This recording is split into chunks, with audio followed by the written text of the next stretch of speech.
வரும் நாடக விழா இன்றும் நமது அநாமிகா பண்பாட்டு மையத்தில் இடம்பெற்றுக் கொண்டிருக்கின்றது. நாடகம் என்பதை நாங்கள் கூறும்போது எங்களுக்கு முன்னரே ஔவையார் கூறியிருக்கின்றார். பாலும் தெளிதேனும் பாகும் பருப்பு விவை நாளும் கலந்துனக்கு நான் தருவேன் கோலம் செய் துங்க கரிமுகத்து தூவடியே நீ எனக்கு சங்கத்தமிழ் மூன்றும் தா. சங்கத்தமிழ் மூன்றும் தா. அந்த தமிழ் மூன்றும் என்று சொல்லும் போது இயற்தமிழ், இசைத்தமிழ், நாடகத்தமிழ் என்று சொல்வார்கள்.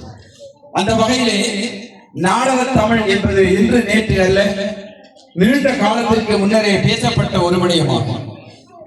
கிறிஸ்துவுக்கு முன் 5ஆம் நூற்றாண்டில் கிரேக்கத்திலே உரையான நாடக வரலாறு தோற்றம் பெற்றது என கூறுகின்றார்கள் ஆய்வாளர்கள். அந்த வகையில் ஏற்கனவே நடிகர் காளிதாஸ் அவர்கள் கூறியது போன்று அந்த கிரேக்கத்திலே ஆரம்பமாகிய அந்த நாடக முறைமை காலப்போக்கிலே பல்கி பெருகி பல்வேறு வடிவங்களை பெற்று என்று சிறப்புற பல்வேறு வகையிலும் இது வளர்ச்சி அடைந்திருக்கின்றது. பெருமைக்குரிய ஒரு விடயம். அதனை அநாமிகா பண்பாட்டு மையம் சிறப்புற கொண்டாடுவது இன்னும் அதிலும் பெருமை இருக்கின்றது. காரணம், இந்த அநாமிகா பண்பாட்டு மையம் இதற்கென உருவாக்கப்பட்ட ஒரு சிறப்பு வாய்ந்த மையமாகும்.